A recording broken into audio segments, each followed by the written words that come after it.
Mananatiling backdoor negotiator si Senator Antonio Trillanes upang maibsan ang tensyon na mamagitan sa Pilipinas at China sa West Philippine Sea.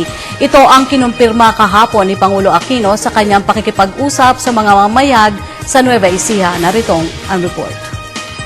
Kinilala ni Pangulo Aquino ang kahalagaan ng paggamit ng Pilipinas ng backdoor channel negotiation sa kainitan ng tensyon sa Scarborough Shoal sa pagitan ng Pilipinas at China. Sa pakikipag-usap ng Pangulo sa media sa Nueva Ecija, kinumpirma nito na nasa China si Senator Antonio Trillanes IV nang tawagan siya upang inungkahin nito na handa siya maging backdoor negotiator sa usapin. Ayon sa Pangulo, wala siyang nakitang masama sa mungkahi na magbibigay daan para maresolba ang tensyon sa lugar. Kinontak tayo ni Senator Trillanes at nasa China siya at that time at nilapitan siya at tinanong yung posibilidad kung pwede siyang maging back channel nga.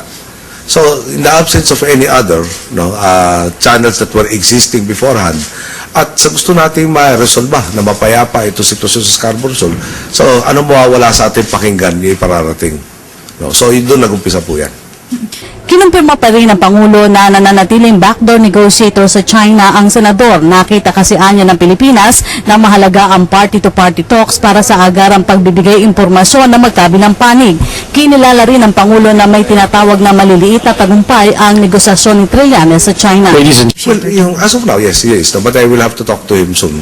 I'm just loaded with so many things this past 6 weeks na yata, starting with Habagat. Pero I have to talk to him. Okay, may successes. Umabot na napakaraming barko ng China doon sa Scarborough Shoal.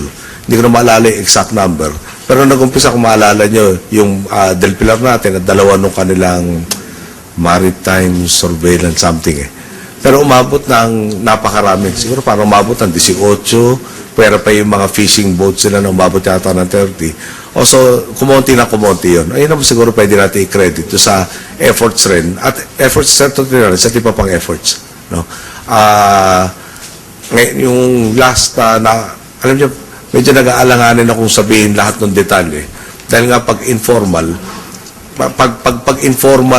nito, hindi pwede sabihin publicly sa China. Meron rin silang considerations sa pag-address ng kanilang constituencies.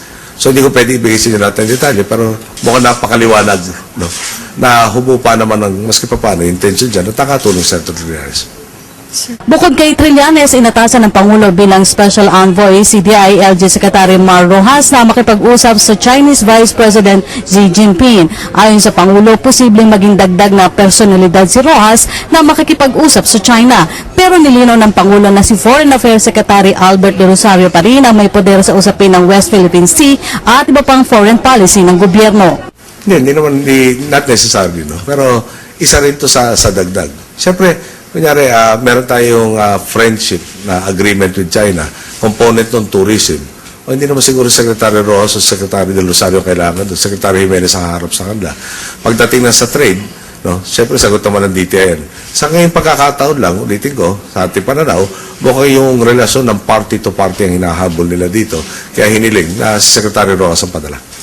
Umaasa naman ng Pangulo na maayos na may pararating ni Rojas ang kanyang mensahe sa pangalawang Pangulo ng China. Para sa Telebisyon ng Bayan, Joaquin Ignacio.